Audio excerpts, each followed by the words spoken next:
बिस्मिल्लाहिर्रहमानिर्रहीम। इस दुनिया में मुझे जिससे सबसे ज़्यादा नफरत है वो महविश है। मैं उसके मुतालिक सोच ही लूँ तो तन बदन में आग लग जाती है। मैं उससे इस कदर नफरत करती हूँ कि उसके लिए बुरे से बुरा चाहती हूँ। यहाँ तक कि मैं उठते बैठते उसके लिए बद्दुआ करती हूँ कि वो मर जाए। अगर मरती नहीं है तो फिर उसकी कोख में पलने वाला बच्चा इस दुनिया में आने से पहले ही रुखसत हो जाए। मैं उससे क्यों कर ना नफरत करती। उसने मुझसे मेरी सबसे कीमती चीज़ छीन ली थी। मुझे आज भी वो दिन याद है जब शदीद सर्दी का मौसम रुखसत हो गया था और अब बाहर अपने जोबन पर थी। फिजा खुली खुली से रहने लगी थी। हमारा घर काफी वसी था। उसमें मुख्तसर सा लॉन भी था क्योंकि मेरे ससुर का बागबानी का बहुत शौक था। इसलिए उन्होंने अपने शौक के खातिर लातादाद फूल लगा रखे थे। वो सारा सारा दिन उन फूलों की देखभाल किया करते थे। अब जब बाहर आ गई थी तो पूरा घर फूलों की खुशबू से मुअत्तर रहने लगा था। उस खुशबू से तबीयत पर बड़ा खुशगवार सा असर होता था। मैं जब रंग बिरंगे फूल देखती तो दिल में ख्याल आता कि एक खूबसूरत सा गुलदस्ता मैं अपने शौहर को बनाकर दूंगी, मगर ससुर फूल तोड़ने की इजाज़त किसी को भी नहीं देते थे। उस दिन मेरे शौहर की सालगिरह थी। मैं ससुर के पास जाकर बैठ गई और बोली, अब्बू, आज साद की सालगिरह है। मैं उसके लिए अपने हाथों से एक नन्हा सा गुलदस्ता बनाना चाहती हूँ। अगर आप इजाज़त दें तो मैं चंद फूल तोड़ लूँ। ससुर का चेहरा उतर गया था। फिर उन्होंने कुछ सोचते हुए अपनी जेब में हाथ डाला और पैसे निकालकर मुझे थमा दिए और बोले, बेटी, इन पैसों से अपने शौहर के लिए बाजार से गुलदस्ता मंगवा लो। मैं मुस्कुरा दी और बोली, बहुत शुक्रिया आपका, मगर मैं आज उनके लिए सब कुछ अपने हाथों से करना चाहती हूँ। ससुर ने बड़ी मुश्किल से ही सही मगर मुझे इजाज़त दे दी थी। मैंने बहुत मोहब्बत से फूल चुने थे। फिर गुलदस्ता बनाकर कमरे में रख दिया और किचन में आ गई थी। मैं साथ के लिए बिरयानी, कोफ्ते, खीर और दीगर बहुत सी चीज़ें बनाई थी। वो ऑफिस गया हुआ था। उसके आने का वक्त हो गया था। मैंने जल्दी से नहा धोकर खूबसूरत सा लिबास पहन लिया था। इतनी देर में बारिश बरसने लगी थी, ऐसी तूफानी बारिश कि जब बिजली कड़कती तो दिल दहल सा जाता था। मैं पूरे घर में चक्कर पर चक्कर काट रही थी। मुझे साथ की बहुत फिक्र हो रही थी। उसके नंबर पर कॉल करती तो नंबर बन जा रहा था। मैं अपनी सास के पास आकर बैठ गई और बोली, अम्मी, बहुत देर हो गई है, अभी तक साथ नहीं आए। मेरी सास कहने लगी, तुम फिक्र मत करो, आ जाएगा वो। छोटा बच्चा तो नहीं है ना जो तुम इस कदर उसके लिए परेशान हो। यूं ही वक्त बीतता गया था और फिर घर के दरवाजे पर दस्तक हुई थी। मैं भागती हुई गेट तक पहुंची थी और गेट खोल दिया था। सामने ही साथ खड़ा था। वो बारिश में मुकम्मल भीगा हुआ था। मैं पीछे हट गई ताकि वो घर में दाखिल हो सके, मगर वो अकेला नहीं था। ये देखकर तो जान निकल गई कि उसके साथ महविश भी थी और वो रूसी लिबास में मलबूस थी। मैं बोली, साथ, ये सब क्या है? साथ गुस्से से बोला, यार पीछे तो हटो, यहीं पर मेरा इंटरव्यू ले लोगी। देखती नहीं हो कि मैं किस तरह बारिश में भीगा हुआ हूँ। भीग तो मैं भी गई थी मगर फिर एक तरफ को हो गई। साथ ने महविश का हाथ पकड़ा और उसे अपने साथ लाउंज में ले गया था। मेरा दिल तेज तेज धड़क रहा था। मैं दिल ही दिल में दुआएं कर रही थी कि ऐ अल्लाह, मेरे तमाम वसवसों की तरदीद हो जाए। मेरी सास की नज़र महविश पर पड़ी तो उठकर उसे गले से लगा लिया और बड़ी मोहब्बत से बोली, आ गई मेरी बेटी। मैं अभी तक साथ की जानिब देख रही थी जबकि वो मुझसे नजरें चुरा रहा था। मैं बोली, साथ, ये सब क्या है? साथ ने मेरी आंखों में आंखें डाली और बोला, ये महविश है सबा, मेरे मामू की बेटी। तुम इससे पहले भी मिली हुई हो। आज मैं इससे शादी करके आ गया हूँ। ये अब हमारे साथ ही रहेगी, मेरे कमरे में। तुम्हें कोई एतराज है तो ये घर छोड़कर चली जाओ। मैं तो साथ के सफाक जुमलों पर दंग रह गई थी। क्या ये वही शख्स था जिसने मुझसे मोहब्बत की शादी की थी? वो शादी के महज 3 साल बाद ही इतना कैसे बदल सकता था? मेरी नंद आसिया ने भी ये जुमले सुने थे। वो बोली, भाई क्या हो गया है आपको? आप कैसी बहकी हुई बातें कर रहे हैं? मेरी सिर्फ एक ही भाभी है जिसका नाम सबा है। इसके अलावा मैं किसी और को भाभी नहीं मान सकती। साद ने बेबसी से आसिया की जानिब देखा था। मेरे ससुर बोले, साद, कुछ शर्म लिहाज होता है इंसान में, मगर लगता है तुम शर्मो हया बेच खाए हो। इतना कहकर मेरे ससुर लाउंज से चले गए थे जबकि मैं हक्का बक्का सी खड़ी थी। मेरी सास बोली, तुम दिल छोटा मत करो, इन लोगों का क्या है, अपने अपने फरमान सुनाकर चले गए। आज मेरे बेटे, तुम्हारी जिंदगी की नई इब्तिदा है। तुम दिल पर इनकी बातें मत लो। देखो मौसम कितना सुहाना है, बारिश हो रही है, ये वक्त एक दूसरे के साथ बिताओ। आसिया बोली, अम्मी क्या हो गया है आपको? आप देख नहीं रही, सुबह से भाभी ने एक पल के लिए भी आराम नहीं किया। वो किस तरह भाई की सालगिरह में लगी हुई है। बिरयानी बनाई इन्होंने, कोफ्ते बनाए, क्या सिर्फ इसलिए कि शौहर आकर बेवफाई का तमगा गले में डाल दे? आसिया की बात सुनकर महविश बोली, पप्पो, मुझे खाना खिला दे, बहुत भूख लगी है मुझे। वैसे भी सबा के हाथ में बहुत जायका है। ये बात सुनकर मेरा दिल जलकर कबाब हो गया था। मेरी सास कहने लगी, साथ, तुम अपनी बीवी को कमरे में ले चलो, मैं खाना ले आती हूँ। साथ ने महविश का हाथ पकड़ा और हम दोनों की मुश्तरका कमरे की जानिब बढ़ने लगा था। तब मैं होश में आई थी। मैं बोली, खबरदार, जो मेरे कमरे में दाखिल होने की कोशिश भी की, वो कमरा मेरा ही है। आई समझ? अपनी इस नई नवेली दुल्हन को कहीं और ले जाओ। मेरी सास आगे बढ़ी और हाथ नचा नचा कर मुझसे लड़ने लगी और बोली, क्यों, ये तुम्हारे बाप का घर है क्या? मेरे शौहर का घर है। इसमें मेरे भाई की बेटी जहां मर्जी चाहे वहां रह सकती है। तुम कौन होती है एतराज करने वाली? साथ ने हाथ खड़े कर दिए। वो बोला, बस बस अम्मी, मैं बदमज़गी नहीं चाहता, हम दूसरे कमरे में चले जाएंगे। साथ महविश के साथ दूसरे कमरे में चला गया था। जबकि मैं अपनी सास की जानिब देखती रह गई थी। मैं बोली, अम्मी, मैंने आपके साथ ऐसा क्या किया कि आप मेरे साथ इस तरह से दुश्मनी निभा रही हैं? वो सर झटक कर किचन में चली गई थी। मैं अपने कमरे में आकर फूट फूट कर रोने लगी थी। मेरा दिल बहुत बुरी तरह से टूट गया था और तभी मेरी नज़र गुलदस्ते पर पड़ी थी। मैंने वो गुलदस्ता उठाकर दूर फेंक दिया था। मैं सारी रात फूट फूट कर रोती रही थी। मुझे तो यकीन ही नहीं आ रहा था कि मेरे साथ कभी साथ ऐसा भी कर सकता है। दिल चाहता था कि मैं अभी जाकर महविश का गला घोंट दूं। मुझे तो ये समझ नहीं आ रही थी कि अचानक ये सब हो कैसे गया। साथ तो मुझसे शदीद मोहब्बत करता था, वो कभी मुझे धोखा देने का सोच भी नहीं सकता था। शायद साथ मेरे साथ मोहब्बत का नाटक करता था। सुबह हुई तो मेरी सास ने मेरे कमरे का दरवाज़ा खटखटाना शुरू कर दिया था। मैंने उठकर दरवाज़ा खोला तो मेरी सास कहने लगी, सबा, तुम्हारा शौहर उठा हुआ है, उसको नाश्ता बना कर दो। मैं गुस्से से बोली, जिस शहजादी से शादी की है वही बना कर देगी। मेरी सास कहने लगी, तुम्हें ज़रा शर्म नहीं आती ऐसी बात कहते हुए? हमने तुमसे शादी के पहले दिन काम करवाया था क्या? तुम्हें आसिया खाना बना बना कर खिलाती थी। मेरी बूढ़ी हड्डियों में तो इतनी जान नहीं है कि घर के कामकाज करती फिरूं। जहां तक आसिया की बात है तो वो अपने भाई से नाराज है तुम्हारी वजह से। सबा, मैं तुम्हें समझा रही हूँ, घर का माहौल बहुत खराब हो गया है। मुझे लगता है कि सब कुछ तहस नहस हो जाएगा। अगर तुम नहीं चाहती कि तुम्हें तलाक हो तो महविश से बना कर रखो। याद रखना, हमेशा पहली बीवी से ज्यादा पलड़ा दूसरी बीवी का भारी होता है। और फिर तुमने अभी तक अपने शौहर को औलाद भी नहीं दी। तुम्हें चाहिए कि कुछ दिनों के लिए बिल्कुल मुलाजमा बनकर रहो, भाग भाग कर महविश के काम करो, ताकि साथ की नजरों में तुम्हारा मकाम बन सके। मैं अपनी सास की बेहिस्सी पर दंग रह गई थी। वो किस तरह की औरत थी जो दूसरी औरत का बिल्कुल भी एहसास नहीं कर रही थी, बल्कि वो तो बड़ी ढटाई से मुझे सौतन की मुलाजमा बन जाने का मशवरा दे रही थी। मेरा पारा आसमान छूने लगा था। मैं बोली, अम्मी, महविश की मुलाजमा बनती है मेरी जूती। मैं तो लानत भी ना भेजूं उस पर। बेहतर यही है कि वो मेरे सामने ना आए, नहीं तो मैं उसका जो हाल करूंगी उसके मुतालिक आप सोच भी नहीं सकती। मेरी सास के माथे पर बल पड़ गए थे। इससे कबल कि वो मुझे कोई और सख्त और सुस्त बात सुनाती, तभी कमरे में साथ दाखिल हो गया। मेरी सास उसकी जानिब देखकर उठ खड़ी हुई और अपने बेटे का हाथ पकड़कर बोली, चल साथ, मेरे साथ बाहर चल। ये तो बावली हो गई है, इसके मुंह मत लगना। साथ बोला, अम्मी, आप बाहर जाएं, मैं अपने कपड़े लेने आया हूँ। सास कमरे से बाहर निकल गई तो साथ मेरे पास आकर बैठ गया। वो बोला, मुझे इल्म है सबा, मेरा ये फैसला तुम्हारे लिए नाकाबिले बर्दाश्त है, मगर मैं तुमसे सिर्फ इतना कहूंगा कि ये घर तुम्हारा भी है। पहले तुम इस घर में आई थी, इसलिए हर चीज की मालकिन आज भी तुम ही हो। तुम खुद को कमरे तक महदूद मत रखो, जहां जी चाहे उठो बैठो। मैं तुम्हें भी अपने साथ रखना चाहता हूँ। बस मुझे तुमसे सिर्फ इतना चाहिए कि तुम घर में किसी किस्म की कोई बदमज़गी पैदा मत करना। सबा, अगर तुम्हारे साथ महविश ने बदतमीजी करने की कोशिश की तो मुझे बताना, मैं उसको सजा दूंगा। मैं बोली, साथ, मैंने आपसे इतनी मोहब्बत की और आपने मुझे बदले में क्या दिया? बेवफाई। मगर मेरी बात याद रखिएगा कि मैं महविश को इस घर में बसने नहीं दूंगी। मैं उसे तलाक दिलवा कर यहाँ से निकाल कर ही रहूंगी। मैं ये बर्दाश्त नहीं कर सकती कि मेरे शौहर पर कोई और औरत आकर कब्जा कर ले। साथ चुपचाप मेरी बातें सुनता रहा था। मैं बोली, साथ, हम दोनों ने ये शादी मोहब्बत से की थी। मुझे तो ये समझ नहीं आती कि मर्द जात किस मिट्टी से बना है। वो क्यों एक औरत से मोहब्बत पर कायम नहीं रह सकता? उसका दिल हर चंद माह या साल बाद नई मोहब्बत क्यों मांगता है? साथ के चेहरे पर उदासी फैल गई थी। वो कहने लगा, हर इंसान की कोई ना कोई मजबूरी होती है, मैं भी ये सब मजबूरी के तहत ही कर रहा हूँ। ऐसे में तुम मेरा साथ दो। इतना कहकर साथ कमरे से बाहर निकल गया था। मैंने भी सोच लिया था कि घर के किसी काम को हाथ नहीं लगाऊंगी। मैं तो उनको मुफ्त की मुलाजमा मिली हुई थी। खुद जब करेगी ना नई नवेली दुल्हन काम, तब मजा आएगा। अब मुझे इस चीज का इंतजार था कि कब साथ ऑफिस के लिए घर से निकले और कब मैं जाकर अपना नाश्ता बनाऊं। साथ घर से भूखा ही चला गया था। मैं किचन में खड़ी नाश्ता बना रही थी। मेरी सास भी वहीं पर आ गई। कहने लगी, सबा, जल्दी करो, आज तुमने बहुत देर कर दी है। भूख से मेरा बुरा हाल हो रहा है। मैं कुछ भी कहे बिना अपना काम करती रही और फिर अपने लिए अंडा पराठा और चाय बनाकर अपनी चीजें उठाकर कमरे में आ गई और अंदर से लॉक लगा लिया था। मेरी सास दरवाजा पीटती रह गई थी और मुझे उसकी हालत देखकर बहुत हंसी आई थी।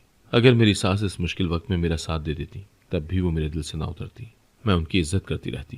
खैर, मैं नाश्ता करके लेट गई थी। सारी रात तो ना सो पाई थी, इसलिए मुझे नींद आ गई थी। दोपहर 2 बजे के करीब मेरी आंख खुली थी। मैं उठकर कमरे से बाहर आ गई। ये देखकर मेरी हंसी निकल गई कि चूल्हा ठंडा पड़ा था। मैं आराम से अपने कमरे में आ गई थी। रात देर से ही साथ घर वापस आए थे। मेरी सास ने उससे ही खाना मंगवाया था।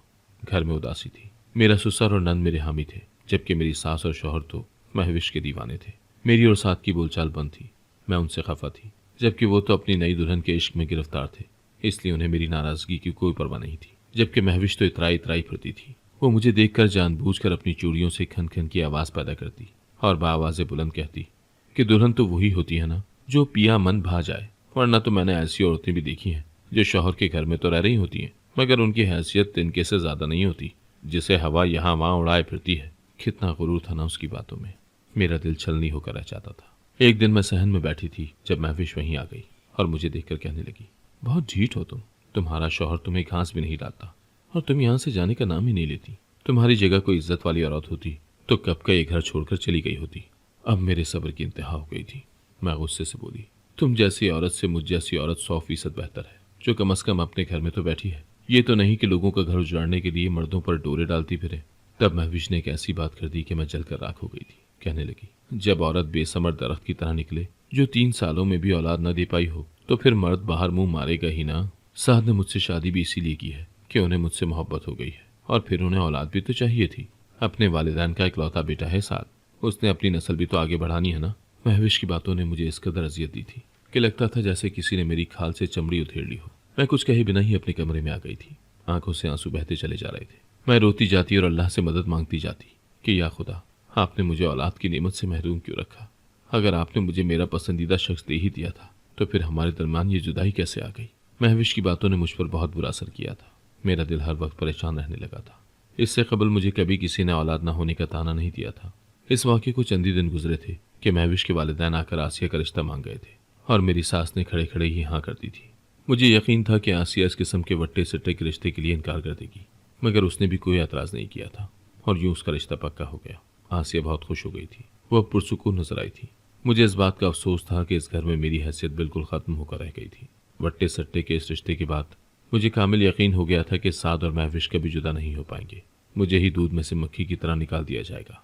एक दिन मेरी सास मेरे पास आई और कहने लगी, सबा जरा बाहर तो आओ। आसिया तो अपनी शॉपिंग के लिए मार्केट तक गई हुई है, जबकि महविश की तबीयत बहुत ख़राब है। उसका जी मत ला रहा है। उम्मीद से है ना वो, उसके लिए नींबू पानी तो बना दो।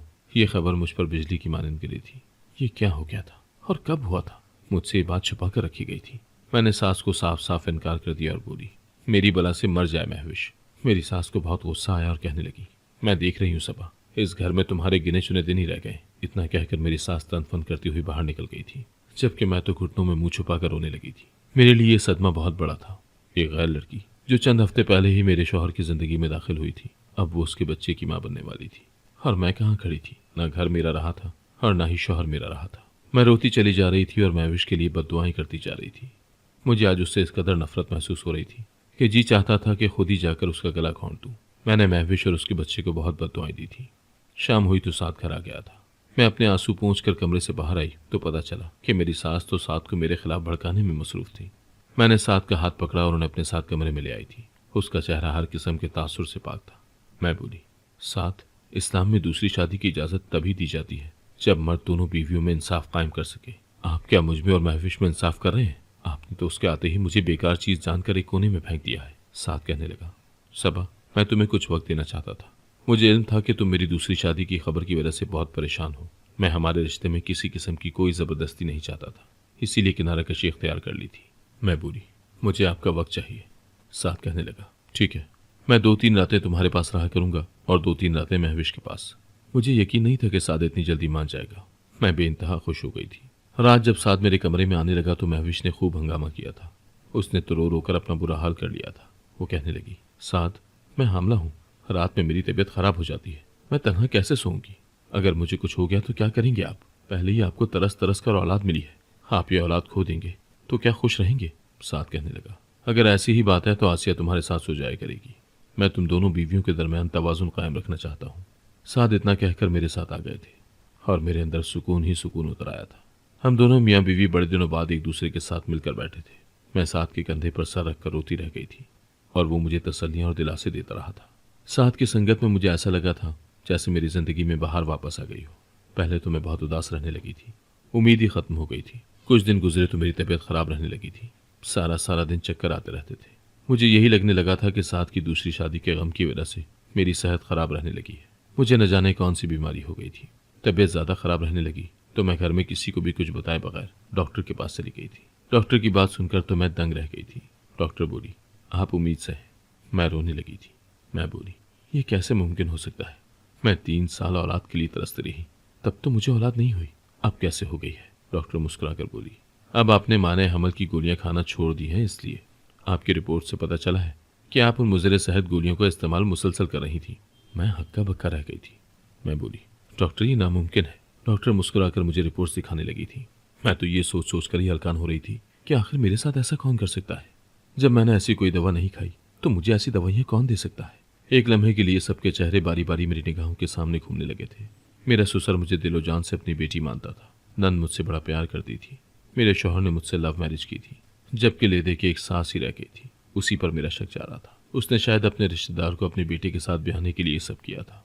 मैं बेइंतहा उदास हो चुकी थी। लोग कैसे कैसे अपने रूप दिखाते हैं। मुझे 3 सालों की खिदमत के सिले में कुछ नहीं मिला था। मैंने भी सोच लिया था कि जिस ने मेरे साथ बुरा किया है मैं भी उनको नाकू चने चबवा कर रहूंगी। इसीलिए मैंने मंसूबा सोचना शुरू कर दिया था। खैर, मैंने घर में किसी को नहीं बताया था कि मैं डॉक्टर के पास गई थी। मैंने अपने उम्मीद से होने की यह खबर सबसे छुपा कर रखी थी।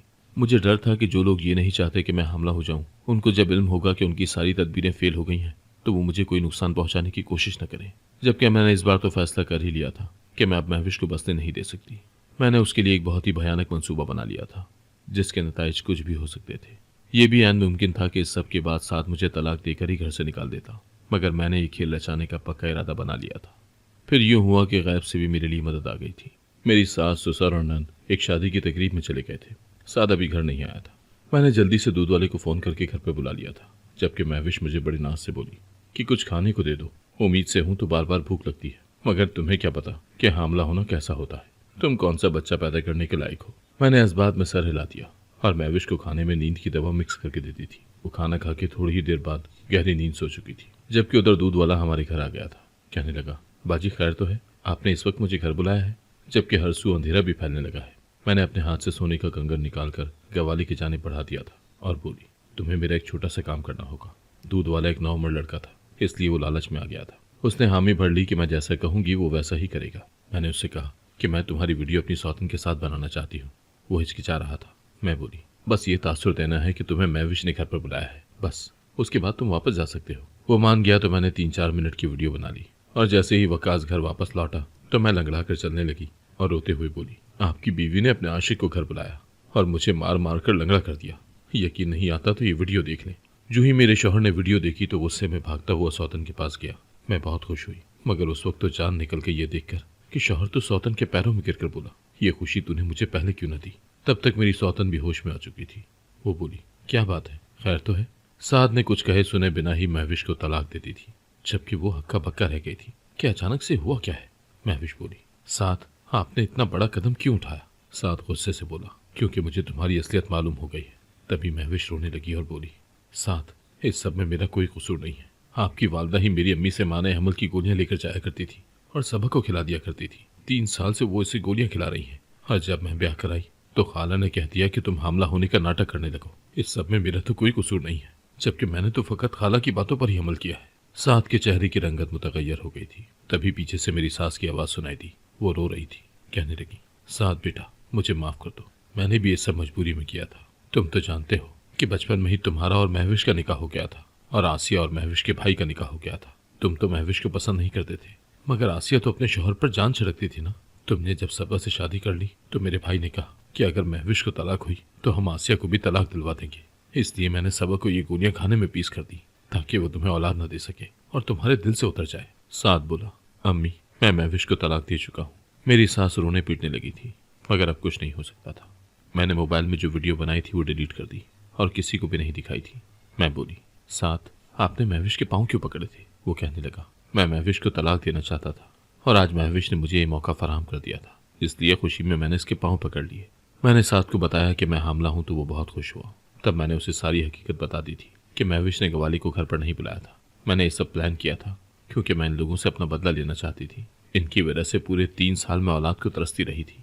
साद ने मुझे माफ़ कर दिया था, जबकि आसिया के शौहर पर उसके घर वालों ने बहुत दबाव डाला था कि वो उसे तलाक दे दे, मगर उसने कहा कि मैं अपनी बीवी को नहीं छोड़ूंगा। वो अपनी बीवी को लेकर दूसरे घर में शिफ्ट हो चुका है। मेरी और साद की ज़िंदगी में सुकून आ गया है, जबकि मेरी सास मेरी नज़रों से गिर चुकी है। मैं उसकी खिदमत करती हूँ, रोटी पानी भी देती हूँ, मगर अब बात करने को दिल भी नहीं चाहता। उन्होंने मेरे साथ बहुत ज्यादती की थी। अगर आपको आज की कहानी पसंद आई है तो वीडियो को जरूर लाइक कीजिएगा और अपने दोस्तों के साथ भी शेयर कीजिएगा। और हाँ, अगर आपने अभी तक हमारा चैनल सब्सक्राइब नहीं किया तो जरूर सब्सक्राइब करें। मिलते हैं कल एक नई और दिलचस्प कहानी के साथ। अल्लाह हाफिज।